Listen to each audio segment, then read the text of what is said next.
हाँ, सभी लोगों से नमस्कार।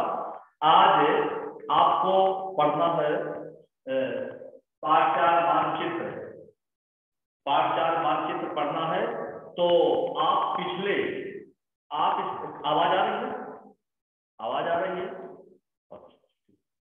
Yes sir. आप पिछले अध्याय में ग्लोब के महत्व के बारे में पढ़ चुके हैं। ग्लोब क्या होता है? ग्लोब में अध्ययन को कुछ सीमाएं होती है। जब हम पूरी पृथ्वी का अध्ययन करना चाहते हैं तब ग्लोब हमारे लिए काफी उपयोगी साबित होता है। काफी उपयोगी साबित होता है। आप पिछले अध्याय में ग्लोब के महत्व के बारे में पढ़ चुके हैं। ग्लोब में अध्ययन की कुछ सीमाएं होती हैं। जब हम पूरी पृथ्वी का अध्ययन करते हैं या करना चाहते हैं तब ग्लोब हमारे लिए काफी उपयोगी साबित होता है। काफी उपयोगी साबित होता है। लेकिन जब हम पृथ्वी के केवल एक भाग, जैसे अपने देश, अपने राज्य, जिलों, शहरों तथा गांवों के बारे में अध्ययन करना चाहते हैं तो यह हमारे लिए उतना उपयोगी साबित नहीं होता है। ये पूरे देश के लिए जब हम ज्ञान प्राप्त करते हैं तो हमें ग्लोब जो हमारे आकार का होता है वो हमारे लिए बहुत ही स्पष्ट रूप से साबित होता है। आप देखिए, ऐसी स्थिति में हम मानचित्रों का उपयोग करते हैं। कैसी स्थिति में? जैसे ग्लोब के द्वारा हम अपनी पृथ्वी की आकृति का सही पता लगा पाते हैं। आप देखेंगे, मानचित्र पृथ्वी की सतह के एक भाग का पैमाना के माध्यम से चपटी सतह पर खींचा गया चित्र है। लेकिन एक गोलाकार सतह को पूरी तरह से चपटा करना असंभव है। संभव नहीं है, असंभव है। मानचित्र हमारी विभिन्न जरूरतों के लिए आवश्यक है। बेटा, मानचित्र हमारी विभिन्न आवश्यकताओं के लिए जरूरी है। मानचित्र हमारी विभिन्न जरूरतों के लिए आवश्यक है।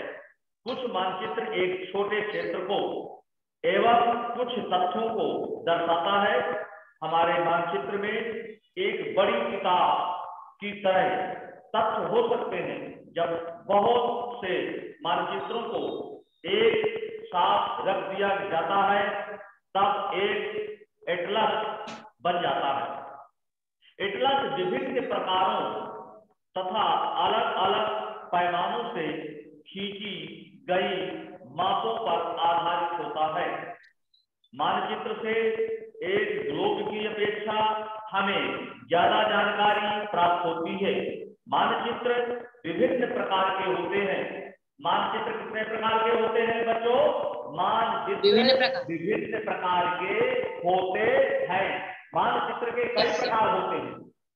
मानचित्र के कई प्रकार होते हैं। एक प्रकार से हो सकते हैं मानचित्र। तो मानचित्र विभिन्न प्रकार के होते हैं, जिनमें से कुछ को नीचे वर्णित किया गया है। जैसे भौतिक मानचित्र, आपका आ गया नंबर 1 में भौतिक मानचित्र। Number 1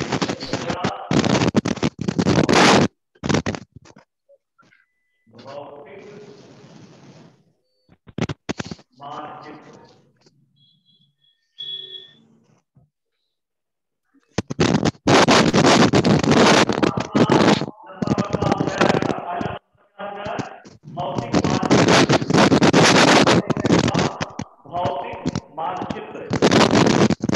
yes sir. ये बनावट किसी के द्वारा बनाया गया मानचित्र नहीं होता है। ये तो पृथ्वी की प्राकृतिक आकृतियां ईश्वर यस सर। पृथ्वी भी भौतिक मानचित्र में बनाया गया है। पृथ्वी की प्राकृतिक आकृतियां जैसे पर्वत, पठार,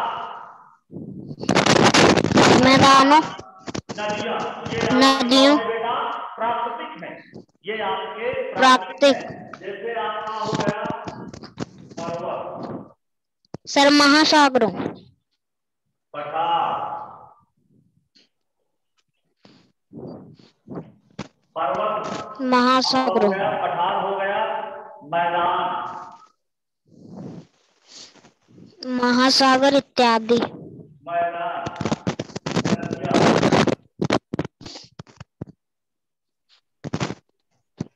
नदियां। तो ये आपका कौन सा मानचित्र होता है? भौतिक मानचित्र में भौतिक मानचित्र। पर्वत, पठार, मैदान, नदियां, ये सब क्या होते हैं? भौतिक मानचित्र होते हैं। भौतिक मानचित्र। कौन से मानचित्र होते हैं ये? भौतिक मानचित्र। भौतिक मानचित्र। हाँ, भौतिक मानचित्र में आपका पर्वत, पठार, मैदान, नदियां, ये चीज होते हैं। ठीक है। अब इसमें महासागर भी आपके हो सकते हैं। नदियों के बाद आपका आएगा महासागर। महासागर पर्वत, पठार, मैदान, नदियां और महासागर, महासागर इत्यादि। इतने ये मानचित्र कौन होते हैं? भौतिक मानचित्र।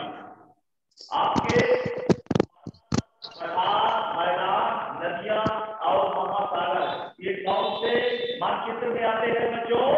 भौतिक मानचित्र। भौतिक मानचित्र में। ठीक है। अब ये ध्यान रखना, यस सर। भौतिक मानचित्र में पर्वत, पठार, मैदान और नदियां, महासागर इतने आते हैं। ये किसी ने बनाया नहीं है, प्रकृति के द्वारा बनाए गए। दूसरा आपका होगा नंबर 2 पे आपका राजनीतिक मानचित्र।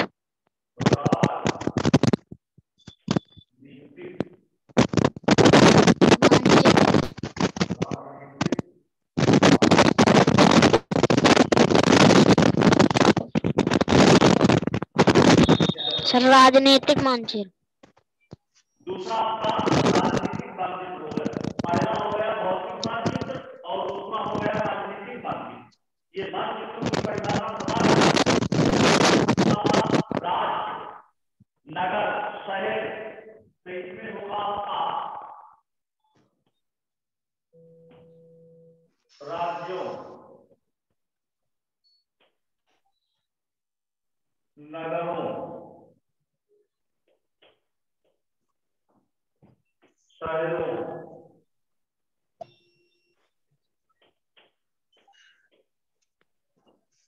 राजनीतिक मानचित्र में आपका राज्यों आ गया, नगरों आ गया, शहरों आ गया। इतने होते हैं शहरों। विश्व के विभिन्न देशों,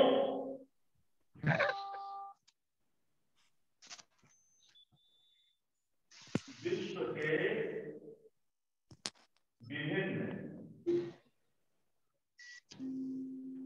विभिन्न देशों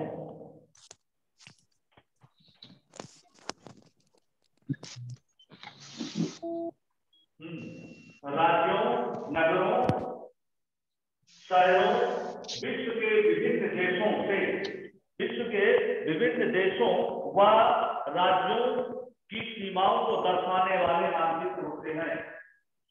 विभिन्न देशों से राज्यों की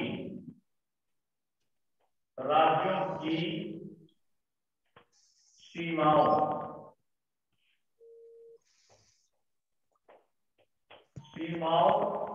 को दर्शाने वाले होते हैं। दर्शाने वाले होते हैं।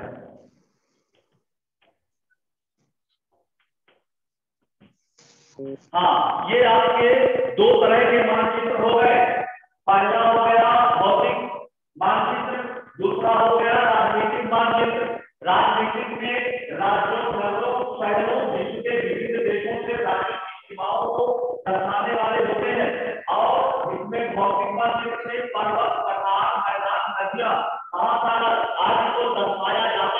है, ये इतना ये हो Yes, गया। sir. फिर आप कहोगे थीमेटिक मानचित्र। तीसरा आपका होगा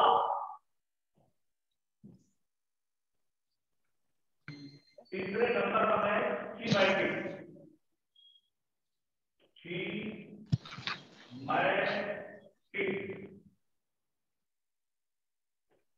थीमेटिक मानचित्र।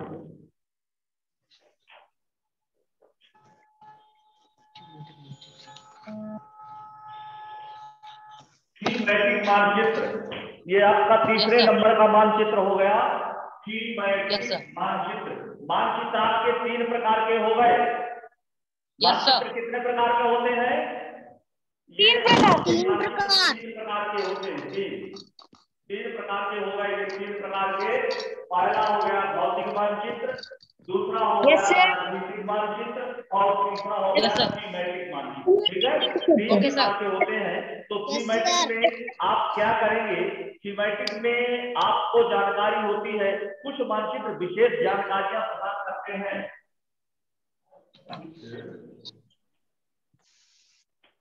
मानचित्र कुछ मानचित्र एक प्रकार की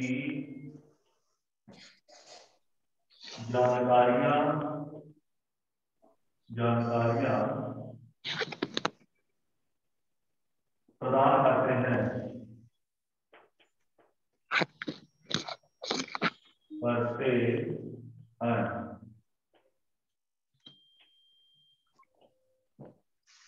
हाँ, कुछ मानचित्र विशेष प्रकार की जानकारियां प्रदान करते हैं।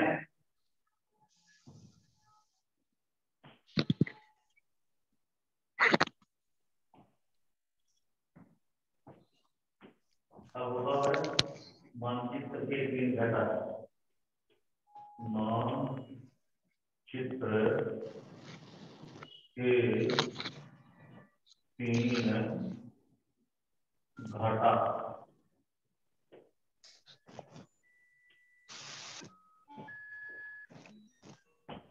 मानचित्र के 3 घटक दूरी, दिशा और प्रतीक। दिशा, दूरी, दिशा, प्रतीक और प्रतीक।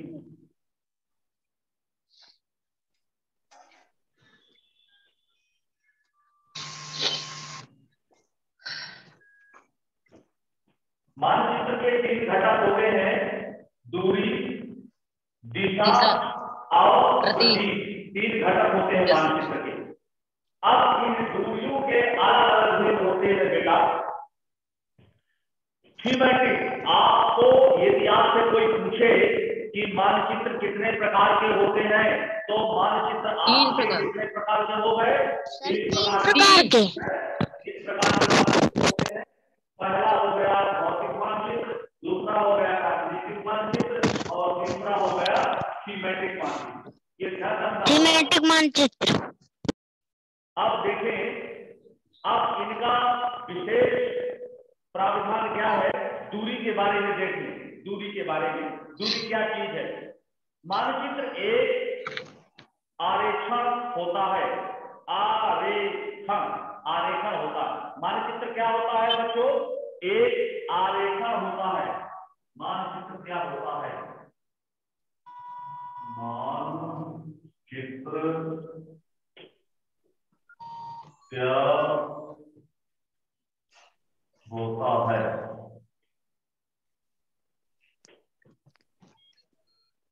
मानचित्र क्या होता है? एक आरेखण।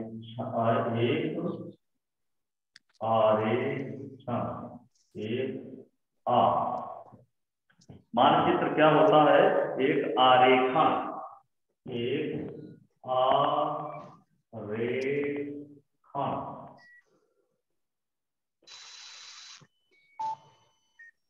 एक आरेखण।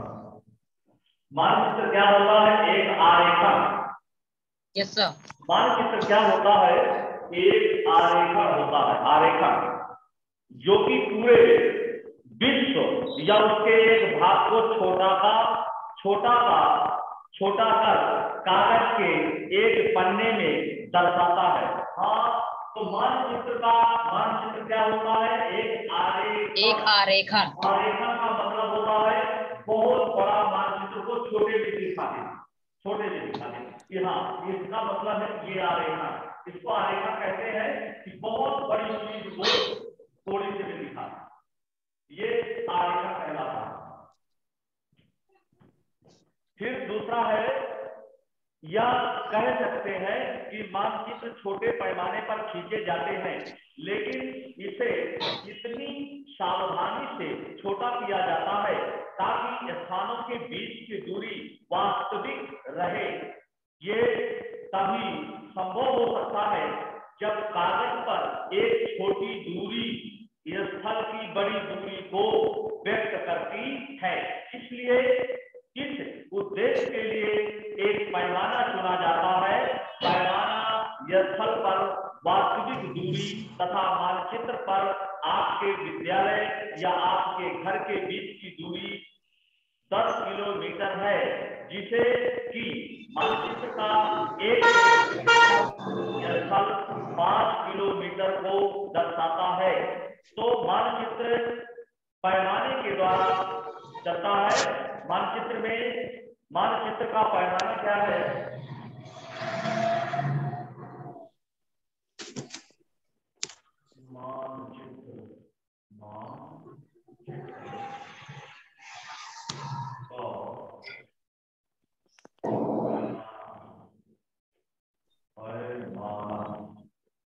मानचित्र का पैमाना है 1 सेंटीमीटर बराबर 1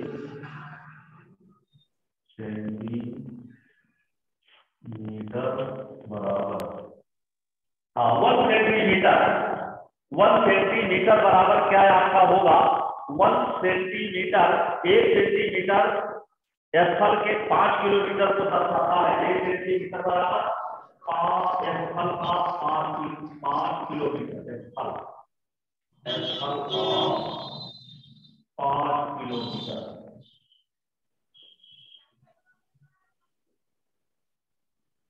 एक सेंटीमीटर दर्शाएगा स्थल का 5 किलोमीटर। 1 सेंटीमीटर बराबर 5 किलोमीटर के पैमाना मान लिया जाता है। अगर 1 सेंटीमीटर से बनाया गया है तो स्थल का कितना होगा? 5 किलोमीटर। ये 5 किलोमीटर हो जाएगा। इस तरह से मानचित्र बनाए जाते हैं। तो 1 सेंटीमीटर बराबर 5 किलोमीटर के होगा। 1 सेंटीमीटर बराबर 5 किलोमीटर के, ध्यान रखना होगा। इसी प्रकार पैमाना किसी भी मानचित्र के लिए बहुत महत्वपूर्ण होता है। अगर आपको पैमाने की जानकारी है तो आप मानचित्र पर दिए गए किसी भी 2 स्थानों के बीच की दूरी का पता लगा सकते हैं। जब बड़े पैमाने क्षेत्रफल वाले भागों जैसे महाद्वीपों या देशों को कागज पर दिखाना होता है, तब हम लोग छोटे पैमाने का उपयोग करते हैं। उदाहरण के लिए मानचित्र पर 5 सेंटीमीटर बराबर स्थल के 500 किलोमीटर के बराबर। अब उदाहरण के लिए हम बता दे रहे हैं बच्चों, उदाहरण के लिए है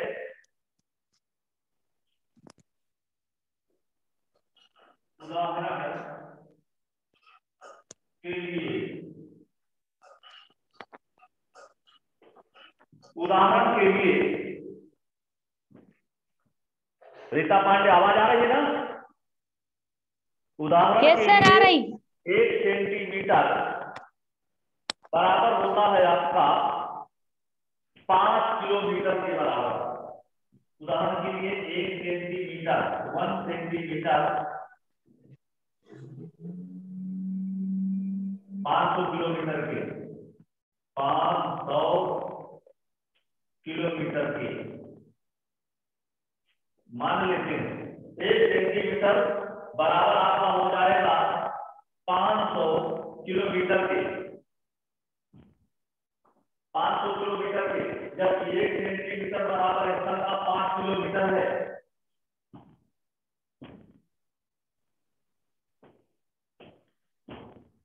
छोटे पैमाने वाला मानचित्र कहते हैं जब एक छोटे क्षेत्र हल वाले भाग जैसे आपके गांव या शहर को कागज पर दिखाना होता है तब हम बड़े पैमाने का उपयोग करते हैं।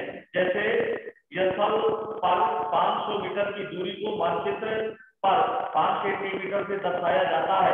इसी प्रकार के मानचित्र को बड़े पैमाने वाला मानचित्र कहते हैं। बड़े पैमाने वाले मानचित्र छोटे पैमाने वाले मानचित्र की अपेक्षा अधिक जानकारी प्रदान करते हैं। अब इसमें आते हैं कुछ रूढ़ चिन्ह आते हैं इसमें।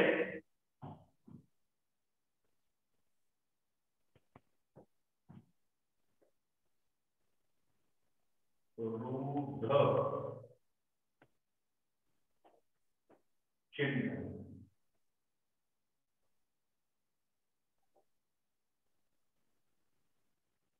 ये रूढ़ चिन्ह है, आपको बनाना है।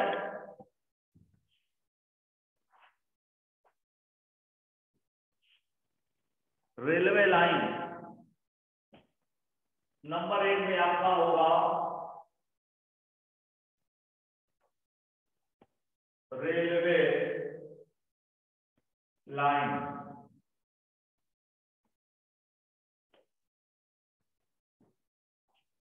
नंबर 1 में रेलवे लाइन, बड़ी line, metre line, railway station. तो रेलवे लाइन, बड़ी लाइन, तो रेलवे लाइन आपकी ये हो गई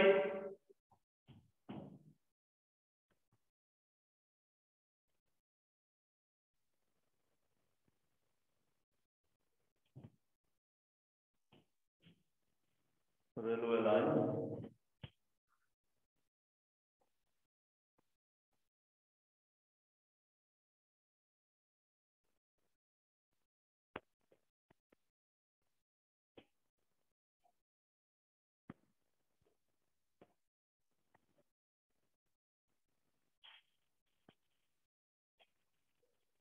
ये आपकी रेलवे लाइन हो गई। ये रूट चिन्ह के अनुसार अब आपका क्या है, एक रेलवे लाइन आपकी और आएगी बड़ी लाइन में।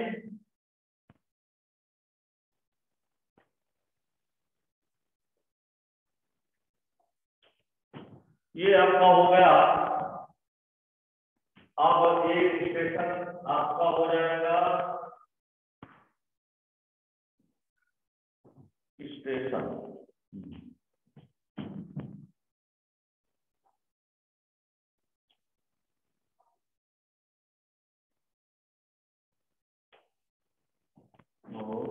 नीचे स्टेशन,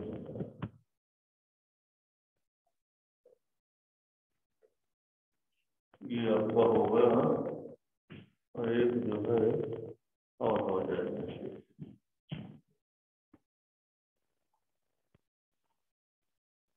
ये आपका स्टेशन।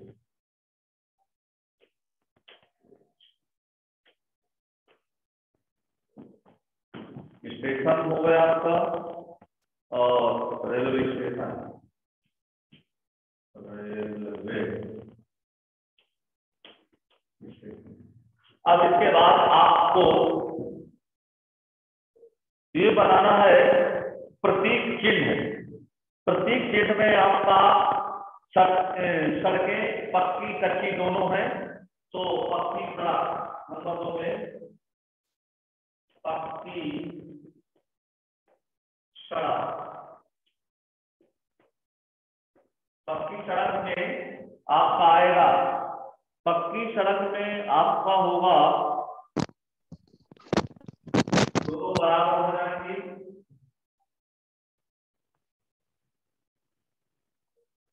ये आपकी पक्की सड़क हो गई। और इसके बाद कच्ची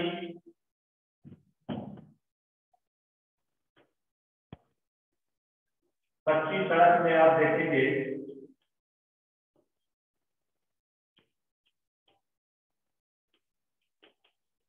ये कच्ची सड़क हो गई आपकी। अब इस तरह से आपको प्रतीक ये किसी भी मानचित्र का तीसरा प्रमुख घटक है। किसी भी मानचित्र पर वास्तविक आकार एवं प्रकार में विभिन्न आकृतियों जैसे भवनों, सड़कों, पुलों, वृक्षों, रेल की पटरियों या कुएं को दिखाना संभव नहीं होता। इसलिए वह निश्चित अक्षरों, छायाओं, रंगों, चित्रों तथा रेखाओं का उपयोग करके दर्शाए जाते हैं। ये प्रतीक कम स्थान में अधिक जानकारी प्रदान करते हैं। इन प्रतीकों के इस्तेमाल के द्वारा मानचित्र को आसानी से खींचा जा सकता है तथा इनका अध्ययन करना आसान होता है। अगर आप एक क्षेत्र की भाषा को नहीं जानते तथा आप किसी से दिशाओं के बारे में नहीं पूछ सकते, तब आप इन चिन्हों की सहायता करते हैं। कौन से? चिन्हों की। अब आता है आपका रेखा मानचित्र। रेखा चित्र एक आरेखण होता है। हमने बताया है रेखा चित्र एक आरेखण होता है। रेखा मानचित्र एक आरेखण,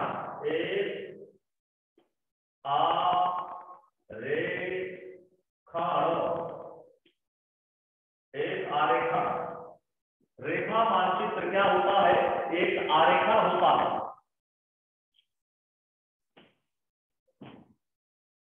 रेखा चित्र एक आरेखण है जो पैमाने पर आधारित न होकर याददाश्त और स्थानीय प्रेक्षण पर आधारित होता है।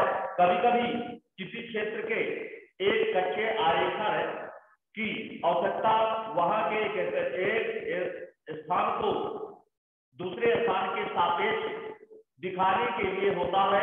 मान लीजिए कि आप अपने मित्र के घर जाना चाहते हैं, लेकिन आपको रास्ते की जानकारी नहीं है। आपका मित्र आपके घर के रास्ते को बताने के लिए एक कच्चा आरेखण बना सकता है। इस प्रकार कच्चे आरेख को बिना पैमाने की सहायता से खींचा जाता है तथा इसे रेखाचित्र मानचित्र कहते हैं। इसे रेखाचित्र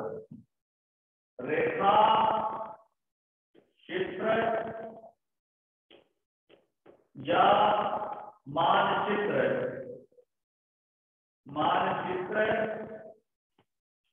कहते हैं।